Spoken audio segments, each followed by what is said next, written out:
Thank you for staying with us. You just caught us there talking about the clip we were watching. Quite interesting one. So this, our artist of the week today is a former professional footballer and now a law professional, graduated from the University of Nigeria with a Bachelor of Art degree in theater arts. He went on to study law from the University of Wolverhampton, completed a postgraduate degree in legal practice from London Metropolitan University, and practiced law for a few years before focusing on his first love, film. Obi Emelonye, a film director and a graduate of theater arts. He's known for directing award-winning movies like Last Flight to Abuja. Some of his works to his credit include The Mirror Boy, Onyozi, Crazy Lovely, amongst others. Recently, he premiered his latest film, Heart to Heart, a short film shot with mobile phones and directed remotely via video communication. Wow, Zoom. Obi, thank you for joining us.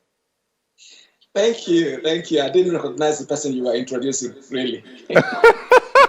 You are so modest. As we say in our local parlance, well done for your humility. Thank you. So, Obi, I want to start off from this new one, Heart to Heart, shot with mobile phones and directed via Zoom. Remotely. Hello, sir. Please tell us how you did that one. No, my wife was having a work meeting that involved Zoom, and she recorded the conversation and recorded the videos. So I sat there and I said, I've been sitting here wondering, how do we restart our industry in this era of lockdowns and quarantines? And it struck me, what if we have a situation where we get an actor to record themselves, and I would collate it from here, direct them from here, and record them from here. Bingo. And the result is the very short film, which was, I think, a joking experiment that has kind of taken a life of its own. Obi, is it on YouTube? Yes, it's on YouTube. It's on YouTube on my channel, Obi Emelonye TV. But it's been taken up by blogs like Bella Niger, who's championed it and shared it with 1 million people, more than would come to my YouTube channel to watch it. So, like I said, it's just taking a life of its own, and I'm humbled and grateful. Smiling all the way to the bank. Not yet. Okay. No, there's actually no commercial value to it, and I don't worry about that, because I've always believed that with passion comes first, and then the money would follow. Somehow, by natural logic, the money always follows when you become successful from being passionate. So I'm not worried about the bank balance yet. So, Obi, you studied theater arts, which, now that you're in film, one would say they go hand in hand. But you left it and went to study law. And then you even practiced law, did a postgraduate in law.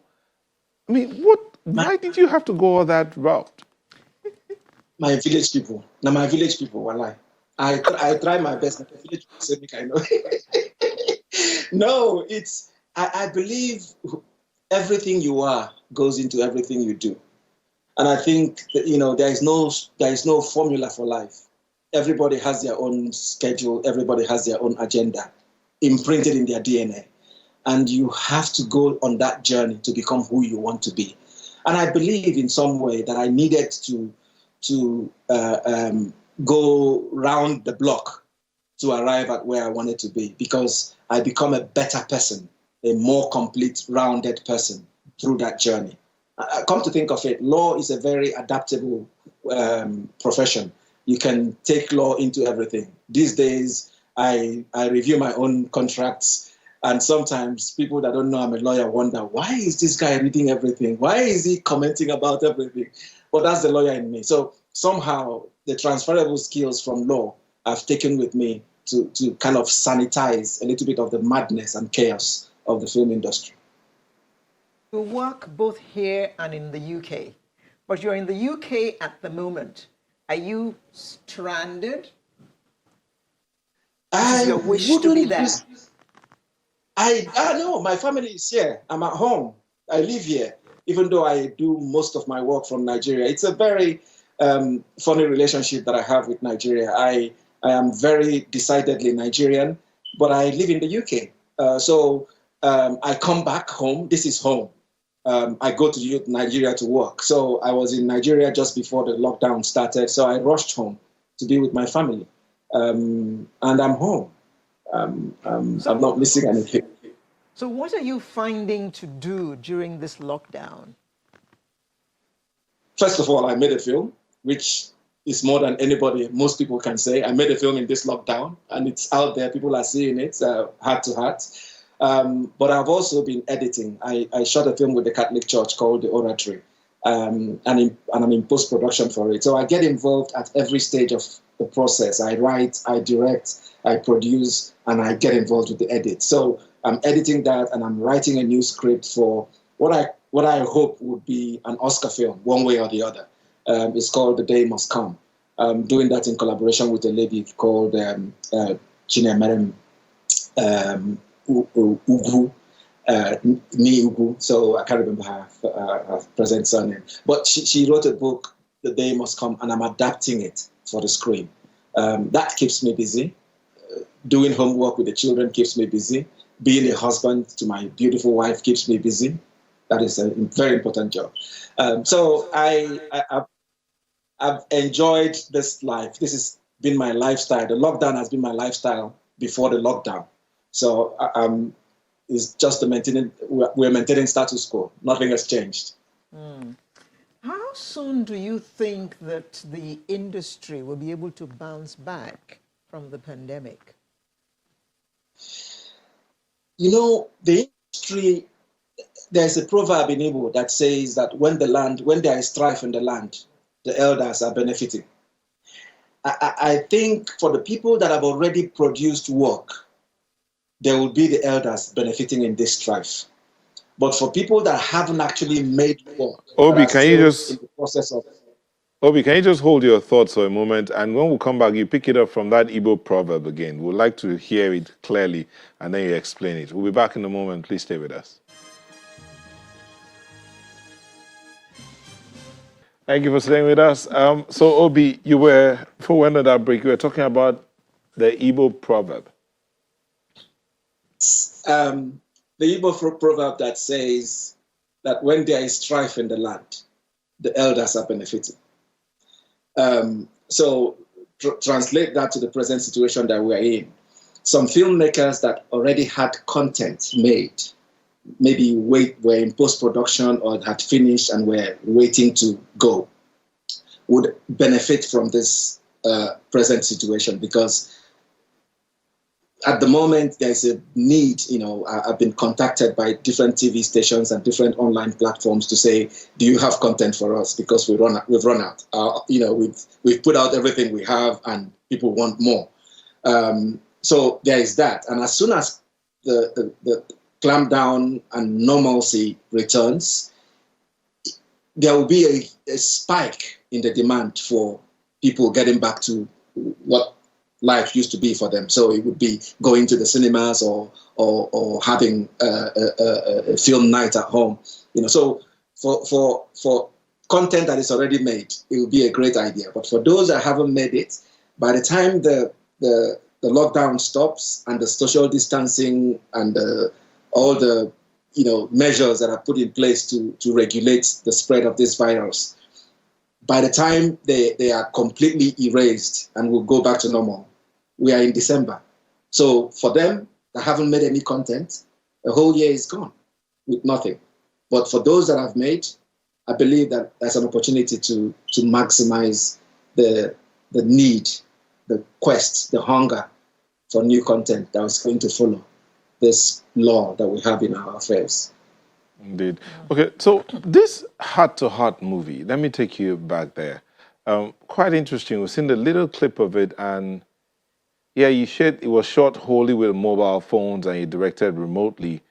But that story is a story of two lovebirds separated and the pain of separation by COVID-19. Is it something Yes. you're looking to build on after the pandemic? Or you just leave it as it is? You know, our people also say, and sorry, I do a lot of proverbs. Our people also say that you don't know the action that will lead to the birth of a king, if you know the action that I mean. So when you make these projects, you don't stamp a life to them. You make them with an openness and optimism that says, go out there and flourish. And I didn't plan a second part or part two or a sequel to this.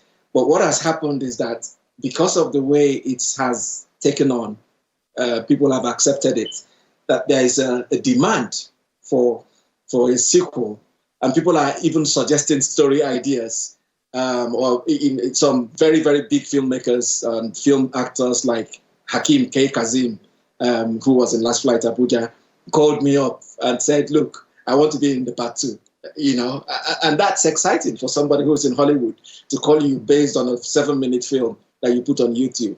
So I don't know what is going to happen, but what I'm sure is that there has to be a sequel. There has to be a follow-up to this, whether it's a feature-length film or another short film that kind of tracks the life of these two people that we've fallen in love with. But somehow, I think the people demand it. And if people demand, you don't have a choice. Yes, Obi, you need to end the story. Bring the story to a conclusion for us. Because my question after watching that clip, so how does it end? People are suggesting some very strange story ideas. I have to be careful because these two very young, beautiful lovers have become endear themselves to us, and I don't want to do anything that would, what's the word? Ostracize them from the audience. So people have suggested some strange things on the part of the guy to be typically Nigerian, and you know what that means. And people have suggested things on the young girl's side. Let me just provide some context here. This young girl that I worked with on this film, I've never met her before. She contacted me in November on Facebook to say she's a film student. She's a student of film in one of the universities in the UK, and she would like to work with me. So when my wife and I were discussing the story, she suggested her, what about that young lady that contacted you? And there you go. She has her launch. She was on Channels Television in Nigeria. She's from Akwa Ibom State, and her father is over the moon. So miracles do happen. Obi, talking about miracles and ending stories, you were a professional football player, right? I still pretend that I'm a professional football player in the pitch, but the body doesn't respond anymore. I think it's, but I can't carry it. So which teams did you play for? I played for Rangers International of Enugu in 1992. I also played for Julius Berger in early 1993 before I came to London.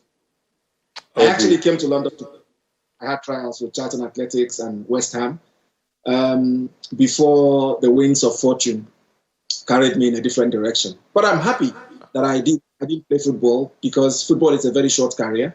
What I'm doing now, I could do till the day I breathe my last. But football stops. Thank you so much, Obi, a professional footballer till now, he says, a lawyer, a law professional, a filmmaker, director, and above all, as you say, a Nigerian in every way you find yourself. Thank you so much for continuing, for creating and contributing to humanity. Obi Emelonye was our Artist of the Week. And he brings to a close our program for today. We'll bring you a fresh edition next week. I'm Alero Edu, wishing you all the best. And for Pete's sake, stay safe, stay at home if you can, if you don't have to go out, and wash your hands frequently or use this. Yeah. See you next week. I'm Neo Taigwe, and thank you so much for letting us be a part of it. All those are sending their comments and tweets and mails, the ones who could read and the ones who couldn't read. Thank you. God bless you. Have yourself a good day. Bye-bye.